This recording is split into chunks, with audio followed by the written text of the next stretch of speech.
From the Bible Belt and beyond. Culottes. Culottes were the 80s and 90s version of knickers for women.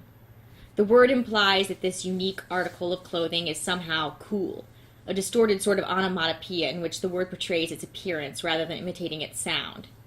This is deception at its worst. Culottes are by no means cool.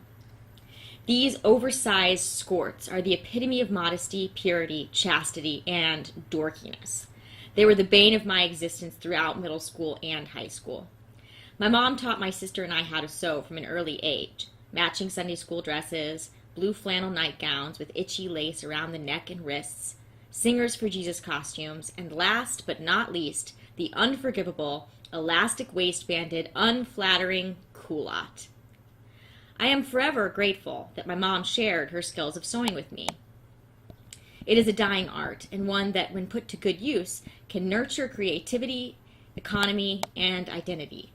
Growing up, however, it simply produced horror, disdain, and bad taste.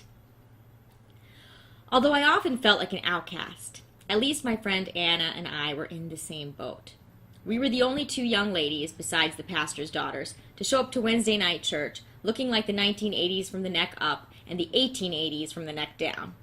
We proudly sported the swooped bang and big hair, yet cowered beneath the collared blouses, homemade culottes, and white socks with penny loafers.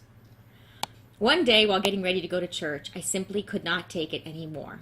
I begged my mom to let me wear pants. "It's cold outside. The kids laugh at me. Everyone else wears pants. When we play sports, people can see up my culottes, which actually makes that more immodest."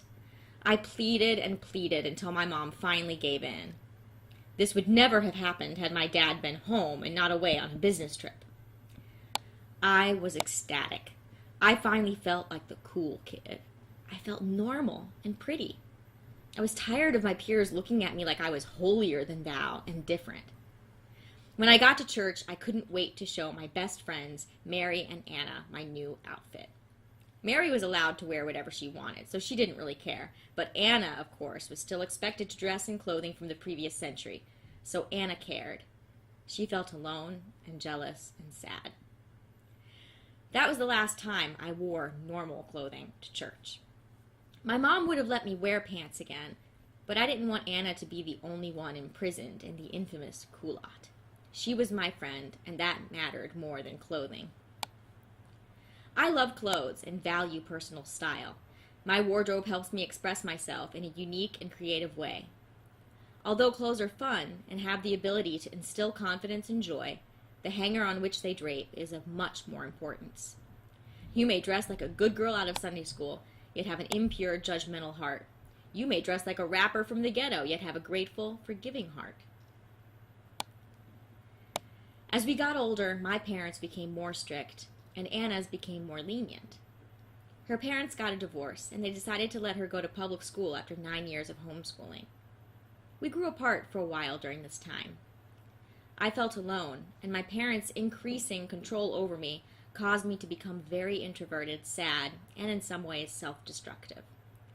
Thankfully, this is also what fed my passion for music. Music kept me from really hurting myself. It was my release and the start of a new life for me.